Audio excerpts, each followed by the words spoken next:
The CEO called him a fraud in front of his little girl, not knowing the man she had humiliated was the reason a four-star general was still alive. Ethan Walker stood at the security gate of Coltech Defense Systems at 8:06 on a cold Monday morning, one hand holding a sealed manila packet, the other resting gently on the shoulder of his 7-year-old daughter, Grace. The lobby around them was made to intimidate without saying so. Glass walls rose 3 stories above polished marble floors. A suspended American flag hung behind the reception desk. Digital security panels glowed beside steel turnstiles, and beyond them, executives moved quickly under white ceiling lights as if every second belonged to someone richer than the people waiting outside. Ethan did not look like he belonged there. His brown work jacket was clean but worn at the cuffs. His boots carried a faint line of winter salt from the sidewalk. His visitor badge had printed incorrectly and hung blank beneath the plastic sleeve clipped to his chest. Grace stood close to his leg, wearing a navy school coat and holding a white stuffed bear against her ribs, her eyes moving from the armed security officers to the massive company logo etched into the glass behind the desk. Ethan had brought her because the sitter had cancelled at 6:15, and because life had taught him that emergencies rarely checked whether a single father had childcare. He had been called to Coltech for one reason only, but no one at the front desk seemed willing to hear it. The security gate blinked red for the 3rd time. Victor Harlan, the company's head of corporate security, stepped out from behind the reception area with a tablet in his hand and a smile that had no warmth in it. "This clearance code is not in our internal visitor system," he said, loud enough for the closest employees to slow down. Ethan kept his voice low. "It was sent through an outside military channel." Victor looked at the worn packet in Ethan's hand, then at Grace, then back at Ethan's jacket. Of course it was. The elevator at the far end opened before Ethan could answer, and Madison Cole crossed the lobby with 3 executives behind her, dressed in a cream blazer, her face polished by discipline and too little sleep. She was 29, sharp, admired, and carrying the kind of pressure that made a mistake feel like betrayal.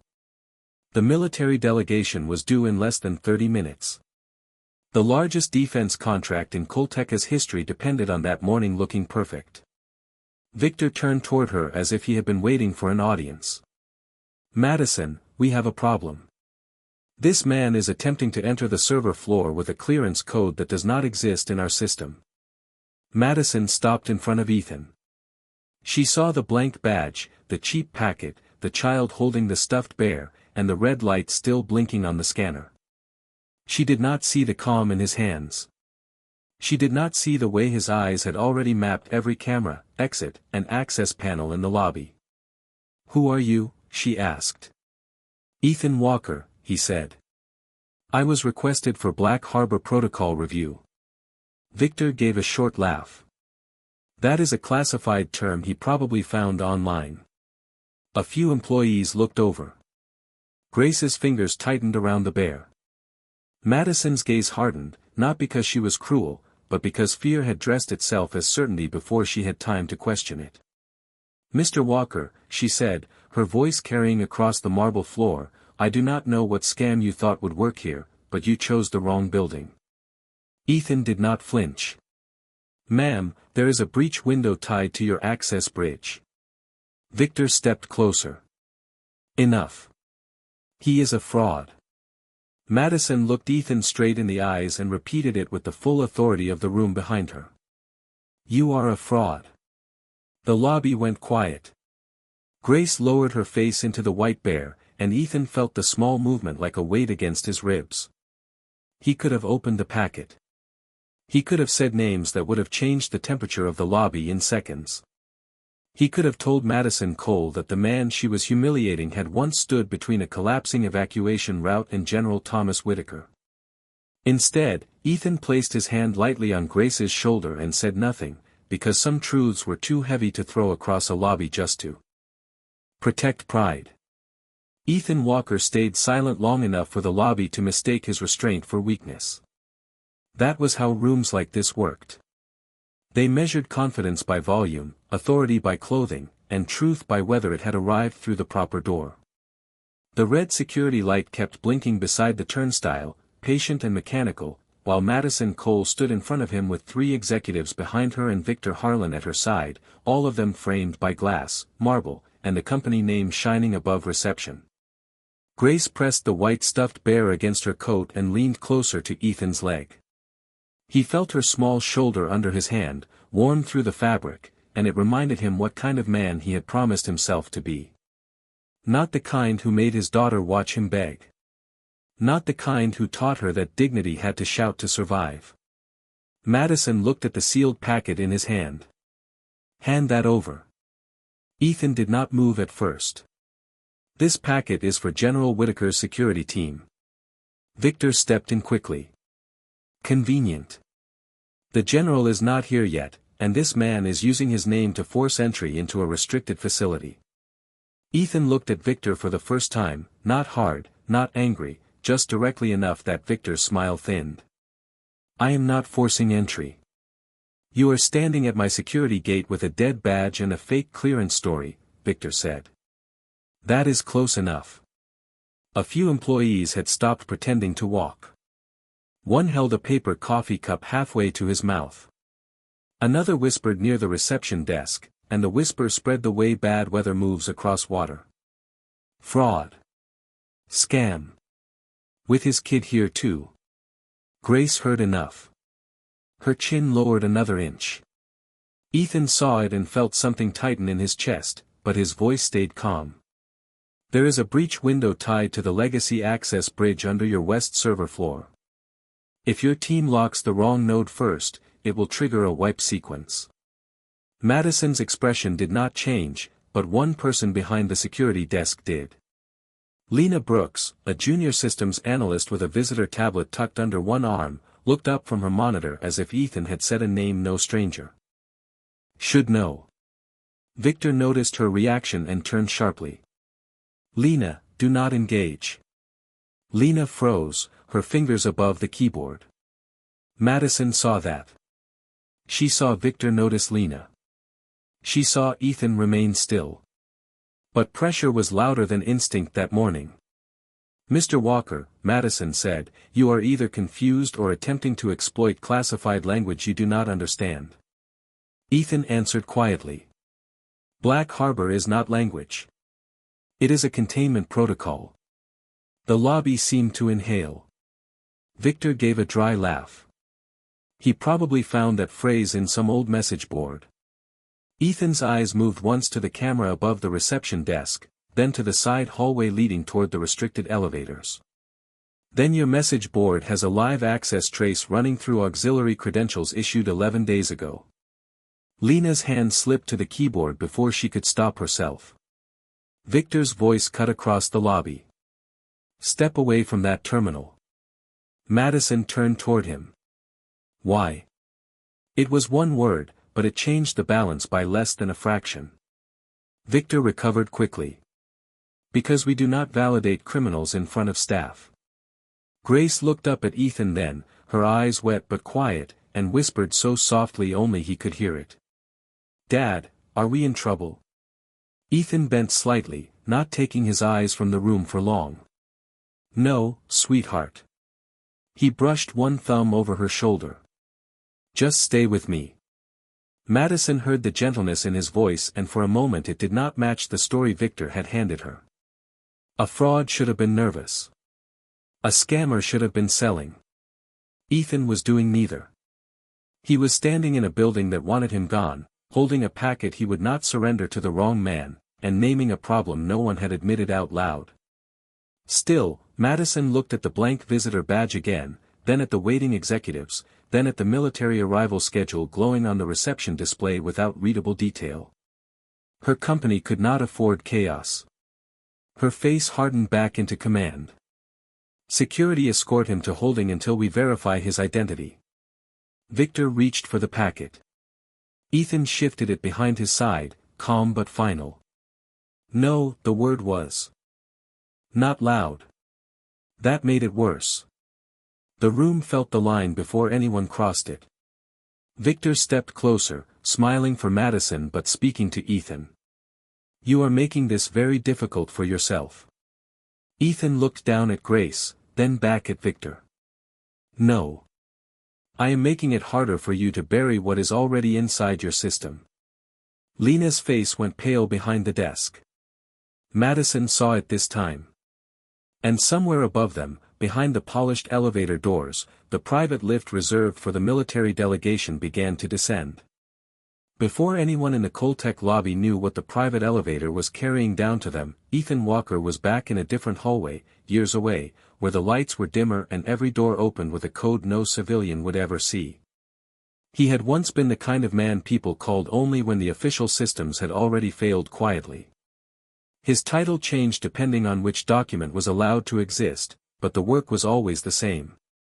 He studied access networks, evacuation locks, emergency communications, and the invisible bridges between machines that people trusted because they had never watched those bridges collapse under pressure. Black Harbor had started as a containment protocol for military facilities that could not afford confusion during a breach. Ethan had helped build the logic behind it, not from a leather chair, but from server rooms that smelled like dust, hot metal, and burned coffee, where tired specialists spoke in low voices and everyone understood that one wrong command could turn an emergency into a disaster. General Thomas Whitaker had not been a four-star general when Ethan first met him. He had been a commanding officer with gray at his temples and the habit of listening longer than powerful men usually did. During a classified evacuation at a training facility in the Southwest, a corrupted access bridge locked down the wrong corridor and trapped the command route behind a dead authentication loop. The official report later used clean language. System failure. Communication delay. Manual override successful. It did not say that Ethan had stood at a portable console with dust on his boots, reading a failing network faster than the system could lie to itself.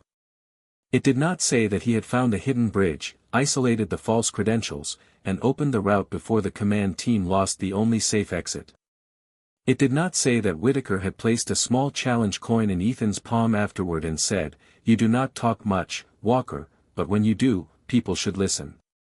Ethan kept that coin in a locked drawer for years. He never framed it. He never used it to impress anyone. After his wife, Claire, died from complications following a sudden illness, the coin became one more object from a life that no longer fit inside the days he had to live. Grace was 4 then, old enough to ask where her mother went and too young to understand why answers could break a father in half. Ethan left the work that called at midnight and sent him across states without warning. He took smaller contracts, local reviews, short-term security audits that let him pack lunches, check homework, and sit in school pickup lines with other parents who had no idea what kind of rooms he had once walked through.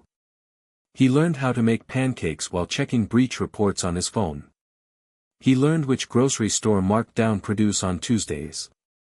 He learned that being needed by one little girl mattered more than being important to men with classified folders. But discipline did not leave him. Neither did pattern recognition.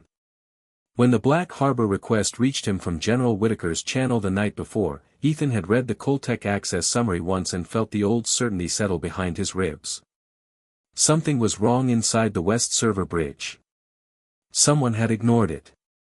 And now, standing in the marble lobby with Grace holding her white bear and Madison Cole looking at him as if he were a threat, Ethan understood the most dangerous part was not the breach itself. It was that Victor Harlan already knew where it was. Madison Cole had spent the last 9 months building a morning that could not afford to go wrong. Coltech Defense Systems was not just another glass building with a flag in the lobby and polished executives walking fast under white lights. It was her father's company, though no one said that part in board meetings anymore unless they wanted something from her. He had built it on sensor contracts, encrypted access systems, and the kind of defense work that sounded clean in press releases and felt heavy in private. When Madison took over at 29, the company was already under pressure from larger firms that wanted to absorb its contracts, strip its name, and call the disappearance a merger. The Black Harbor Review was supposed to protect the largest opportunity Coltech had ever had. If General Whitaker's delegation approved the security structure that morning, Coltech would become the lead private partner on a national facilities upgrade worth more than any contract in its history.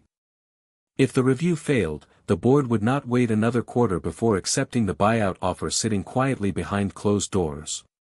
Madison knew the numbers. She knew the debt. She knew which departments would be cut first if she lost. That was why Victor Harlan's warning had landed so easily when he called her at 7:23. He told her an outside contractor had appeared with an unregistered clearance code, claiming military authorization and asking for access near the server floor before the delegation arrived. He said the language sounded copied. He said the packet looked suspicious. He said the man had brought a child, which made the whole thing feel calculated. Madison had been reviewing the final briefing in her office, a contract folder open on her desk, board messages lighting her phone one after another, the countdown to the delegation arrival running on the wall display. She asked Victor if there was any chance the request was legitimate. He answered without hesitation. No, that was the word she carried into the lobby. Not the uncertainty of a system she had not checked herself. Not the possibility that military channels did not always move through corporate visitor software. Just Victor's certainty, polished and convenient. Now, standing on the marble floor with Ethan Walker in front of her and Grace pressed against his side, Madison could feel the first hairline fracture in that certainty. Lena Brooks had reacted to Black Harbor.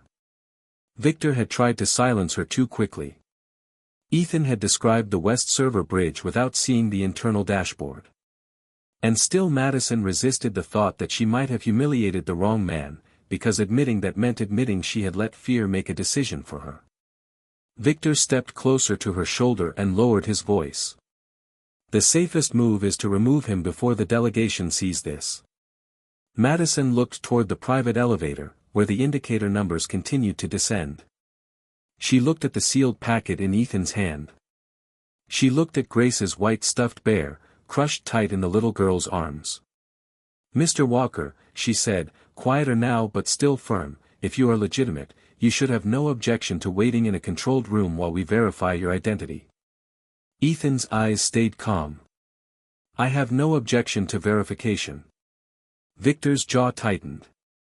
Ethan continued, but if your team shuts down the wrong access bridge before the trace is isolated, you may lose the only evidence of where it came from. Lena's voice rose from behind the desk, small but clear. That is possible. The lobby turned toward her. Victor did not. He looked only at Ethan, and Madison finally saw something she should have seen sooner. Victor was not afraid of a fraud getting in. He was afraid of Ethan being right before the general walked through the doors. Victor Harlan moved before Madison could decide whether to believe Lena, and that was the first mistake he made where everyone could see it. He reached for the sealed packet in Ethan Walker's hand with the quick confidence of a man used to controlling what reached the table, but Ethan shifted just enough that Victor caught only the edge of the envelope. The paper slipped, scraped across his fingers, and fell onto the polished marble floor between them. The sound was small. The silence after it was not. Grace flinched and dropped her white stuffed bear at Ethan's boot, but Ethan did not reach for the packet first.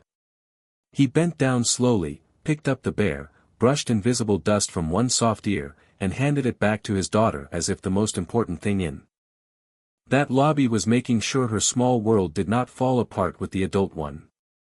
Only then did his eyes move to the envelope lying open against the marble. A corner of the top page had slid out far enough for Madison to see the embossed seal. Not a company letterhead. Not a printed imitation from a public website. A military authorization mark pressed cleanly into heavy paper, with General Whitaker's name visible above a direct channel reference before Victor's shoe moved to cover it. Madison saw the movement. Lena saw it too. Ethan saw both of them seeing it. Victor looked down, then back up with a practiced expression of annoyance. Forged materials, he said. He was probably hoping someone would panic when they saw a seal. Madison did not answer right away. Her gaze stayed on Victor's shoe. Move your foot. Victor's smile stayed in place, but it lost color. Madison, we do not need to handle suspicious documents in the middle of the lobby. Move your foot, she repeated. This time, the executives behind her stopped whispering. Victor lifted his shoe half an inch, reluctantly, and Ethan picked up the packet without hurry. He did not wave the proof in anyone's face. He did not shove it toward Madison. He held it closed against his side, because classified paperwork was not a weapon and he refused to use it like one just because Victor had made the room ugly. Grace tucked the bear under her chin and looked at the envelope as if it had become something dangerous. Ethan rested his hand lightly on her shoulder again. "It is just paper, sweetheart," he said softly. Victor seized the gentleness as weakness. A real authorization would have come through proper corporate channels. Lena spoke before she could lose courage. "Not if it originated from a military direct request and was isolated from our visitor management system." Victor turned on her.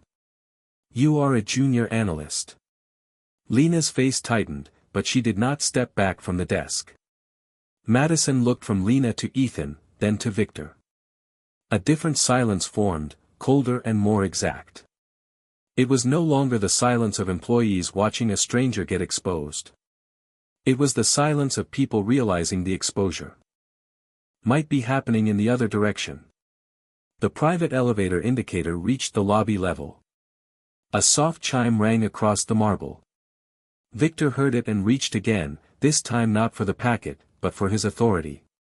"Security," he said, louder now, "escort Mr. Walker to holding." Ethan did not move. He looked at Madison, not Victor. "If you remove me before that elevator opens, General Whitaker will ask why." Madison's eyes sharpened. "You are very sure of that?" Ethan's answer was quiet. "Yes, ma'am." The elevator doors began to part behind her, and for the first time since she stepped into the lobby, Madison Cole looked less afraid of the man in the worn jacket than of the man standing beside her. The elevator doors opened only far enough to show polished shoes, dark uniforms, and the first edge of the military delegation, but the lobby's attention was no longer moving in one direction. It had split. Half the room looked toward the elevator because power was arriving there. The other half looked toward Ethan Walker because the man they had called a fraud had just predicted what that power would ask. Madison Cole raised one hand before Victor Harlan could speak again. "No one escorts him anywhere." Victor turned toward her sharply. "Madison." "Not yet," she said. The words were calm, but they cut across the marble floor with enough force to make the nearest security officer stop moving. Lena Brooks stood behind the reception desk with her fingers above the keyboard, afraid of Victor, afraid of the system, and more afraid of what might already be happening inside it. Madison looked at her. "Check the West Access Bridge." Victor stepped forward. "That terminal is not cleared for a live breach review in the lobby."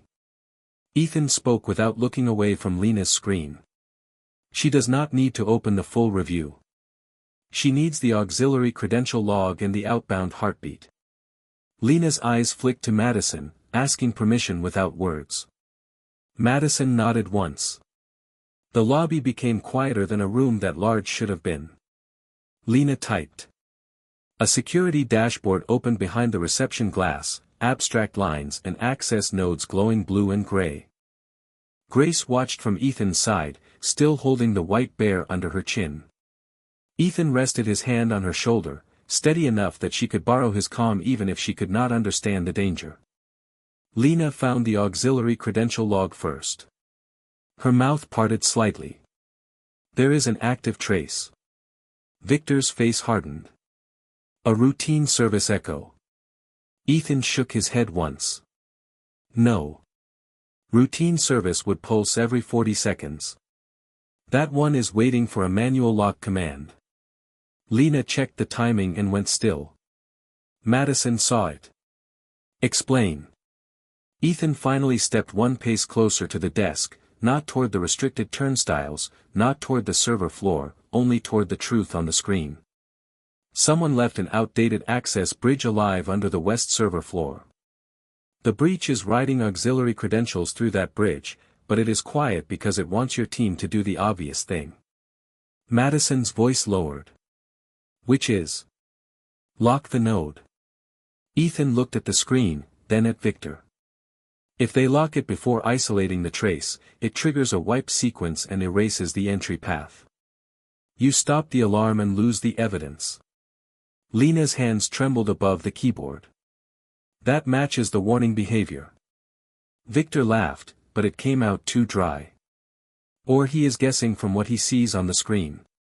Ethan did not look at him this time. Isolate the outbound heartbeat first. Then freeze the auxiliary credentials. Do not kill the bridge until the trace is mirrored. Lena glanced at Madison again.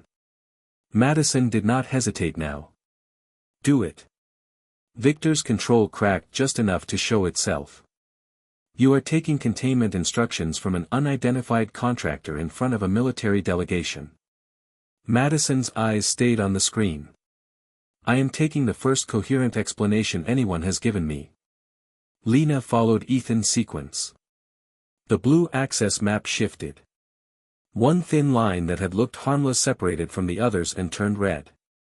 It ran through the west access bridge exactly where Ethan said it would. The lobby went silent in a different way than before. This was no longer embarrassment. This was recognition arriving too late to be comfortable. Ethan pointed once to the lower corner of the dashboard. Mirror that path. Lena did. A second trace appeared, hidden beneath the first, time-stamped 11 days earlier. Madison slowly turned toward Victor. You told me there was no breach. Victor looked at the screen, then at the elevator, then at Ethan. I said there was no confirmed breach. Ethan's voice stayed quiet. You had enough to confirm it 11 days ago. Grace looked up at her father then, and for the first time that morning, the fear in her face changed into something smaller and brighter. She did not know what auxiliary credentials were. She only knew the room had stopped laughing. Behind Madison, the elevator doors opened wider, and the delegation stepped onto the marble floor. The delegation stepped out of the private elevator with the quiet gravity of people who did not need the room to announce their importance. 2 officers came first, followed by a civilian aide carrying a dark folder, and then General Thomas Whitaker walked onto the marble floor in full dress uniform, broad-shouldered, silver-haired, and still enough to make the lobby adjust around him. Madison Cole turned toward him immediately, pulling herself back into the posture of a CEO who had spent 9 months preparing for this exact arrival. General Whitaker, she said, her voice controlled despite the breach trace still glowing behind the reception desk, we have an active security issue, but we are containing it. The general did not answer her at first. His eyes had moved past Madison, past Victor Harlan, past the executives, and stopped on Ethan Walker. For one long second, nothing in the lobby moved except the red access line pulsing on Lena Brooks's screen. Then General Whitaker's expression changed in a way no one expected. Not surprise. Recognition. Respect. Walker, he said. The name carried across the marble without needing volume. Ethan straightened slightly, not like a man caught, but like a man acknowledging an old command room. General. Grace looked from her father to the uniformed man and held the white bear closer, confused by the sudden shift in the air. Madison saw it before she understood it. The general was not looking at Ethan like a stranger. He was looking at him like history had just walked into the lobby wearing a worn jacket. Victor moved quickly, too quickly. General, this man was attempting to access restricted systems using an unverified clearance code. We were in the process of securing him before your arrival. The general slowly turned his head toward Victor.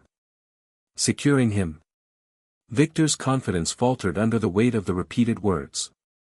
Yes, sir. He claimed to be here under your authorization. General Whitaker placed his dark folder on the reception counter with a soft sound that seemed louder than it was. He did not claim it. He looked back at Ethan. He was requested by my office. The room went still. Madison's face changed by degrees, the certainty draining first, then the anger, then something worse than both. Understanding. Victor tried again. Sir, with respect, our internal system showed no matching visitor clearance. Because this request did not originate from your internal visitor system, the general said. It originated from a military channel that your head of security should have known to verify before humiliating the man I sent. The sentence landed cleanly. Employees who had whispered earlier looked down. Lena Brooks stood frozen at the terminal, one hand still near the keyboard. Grace looked up at Ethan, and this time there was something new in her eyes, not full comprehension, but the beginning of pride.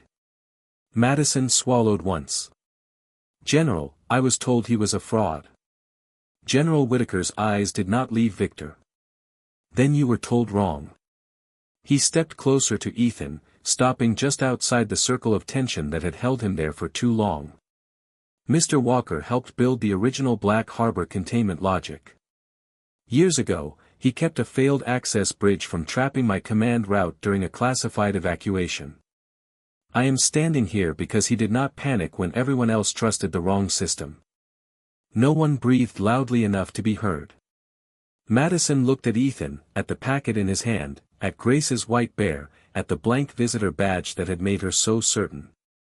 The lobby had not changed, but everything inside it had. The man they had wanted removed was the only person the general had come expecting to see. General Whitaker did not raise his voice after the lobby went silent. He did not have to.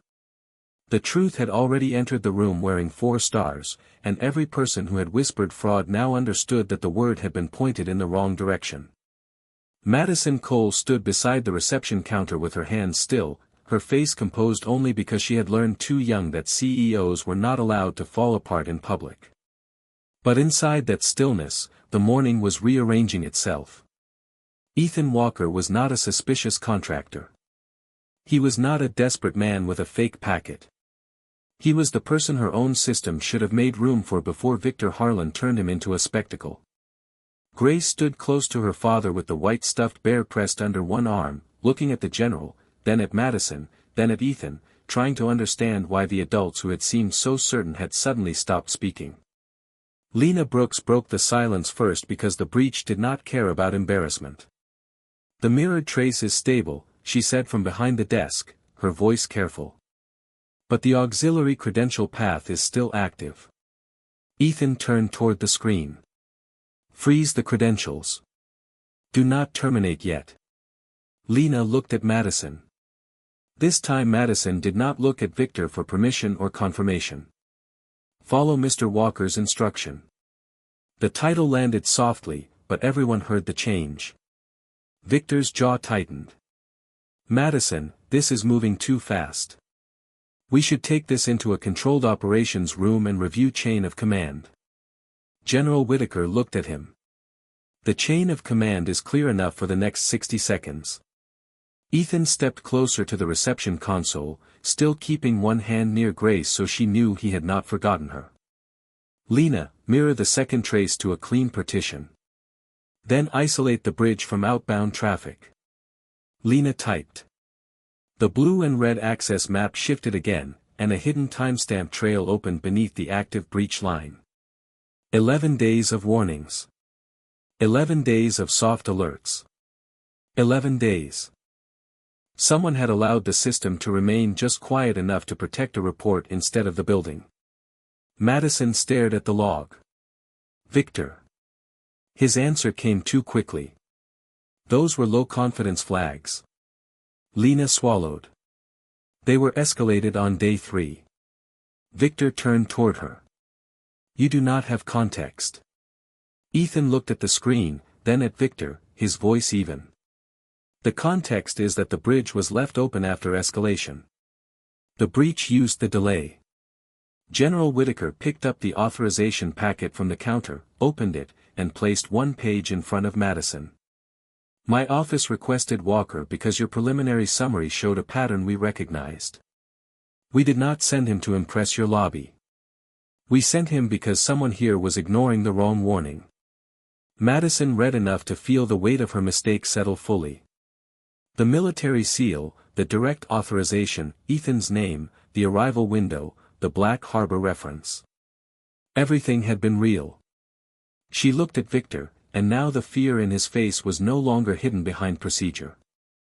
Preserve every log, she said to Lena. All warnings, all escalations, all internal responses. Victor stepped back half a step. It was small, but the lobby saw it. Ethan did not watch him fall. He watched the access map until the red line stopped pulsing and turned still. Bridge isolated, Lena said. Trace preserved. The general nodded once. Madison looked at Ethan, then at Grace, and the apology already forming in her face had nowhere to hide. The man she had called a fraud had just saved the review, the evidence, and possibly the future of her company, without once making her daughter watch him become cruel in return. Madison Cole apologized where the damage had been done, not in a private office, not behind legal language, not after the lobby had been cleared of witnesses. She stood on the same marble floor where she had called Ethan Walker a fraud, with the American flag hanging behind the reception desk, the military delegation watching in silence, and Grace still holding the white stuffed bear close to her side.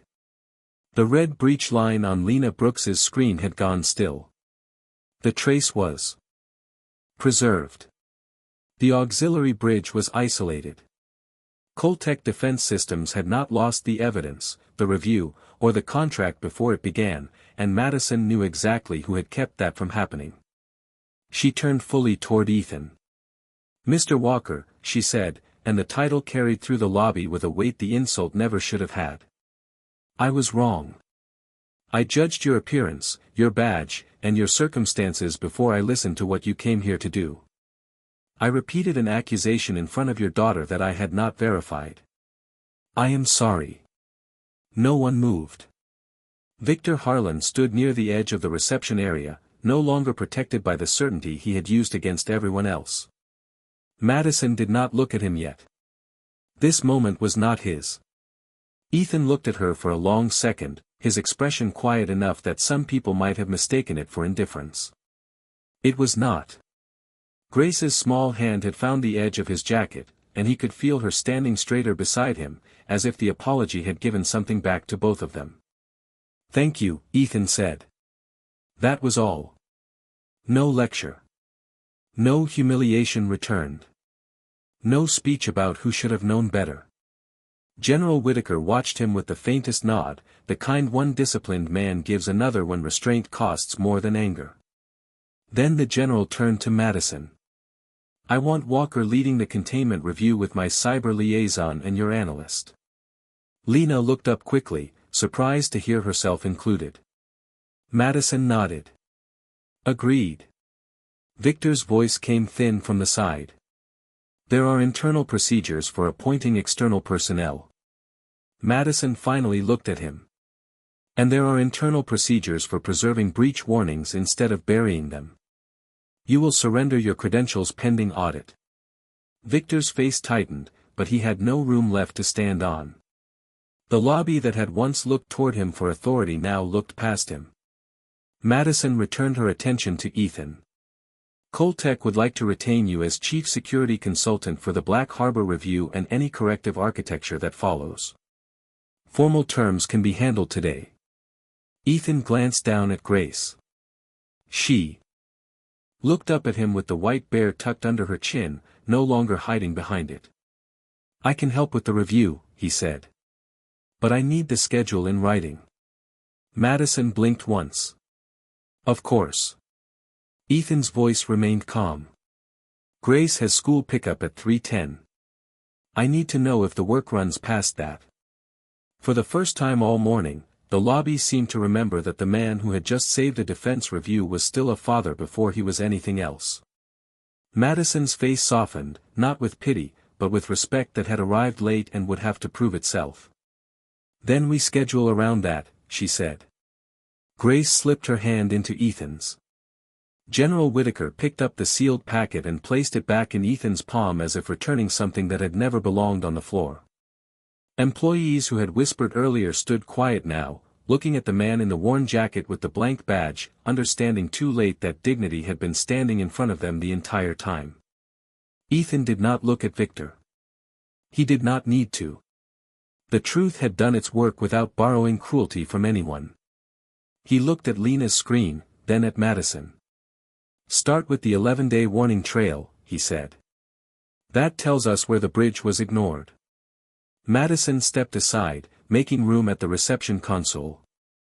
Grace kept one hand in his and the bear in the other as Ethan leaned toward the screen and began explaining the path of the breach. He had entered the building as the man they wanted removed. He stayed as the only man the room trusted.